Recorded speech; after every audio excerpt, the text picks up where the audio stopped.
Hi hello welcome to Dakshi சமையல். இன்றைக்கி நம்ம தக்ஷி சமையலில் ஒரு சிம்பிளான ரெசிபி தான் பார்க்க போகிறோம். அது என்னன்னு பார்த்திங்கன்னா வெங்காய சட்னி. இந்த வெங்காய சட்னி பார்த்திங்கன்னா pulao, tomato rice, vegetable rice, புளி சாதம், லெமன் ரைஸ் இது எல்லாத்துக்குமே சூப்பரான ஒரு சைட் டிஷ்னு சொல்லலாம். இது பண்ணுறதுக்கு நம்ம தேவையானது ஃபஸ்ட்டு கொரியண்டர் எடுத்துக்கலாம். அதுக்கப்புறமா 2 தேவையான அளவுக்கு மிளகாய்.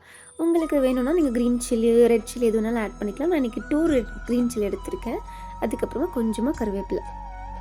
இப்போது அடுத்ததாக எடுக்க போகிறது, நான் 1/4 பங்கு அளவுக்கு ஒரு தேங்காய் எடுத்திருக்கேன். அதாவது ஒரு மூடியில் நான் 1/4 பங்கு எடுத்திருக்கேன்.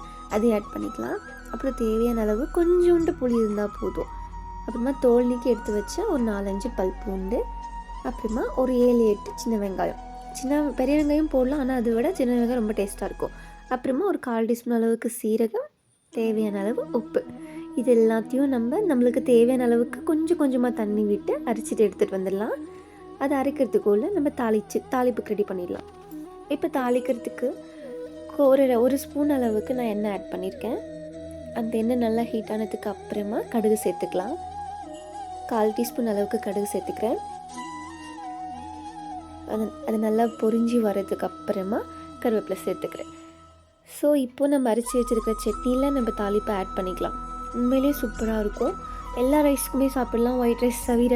அதுக்கும் சாப்பிட நல்லா தான் இருக்கும். பட் ஆனால் பலாவ், டொமேட்டோ ரைஸ் இதுக்கெல்லாமே நிஜமாக ரொம்ப சூப்பராக இருக்கும். ட்ரை பண்ணி பாருங்கள். தேங்க்யூ ஃபார் வாட்சிங்.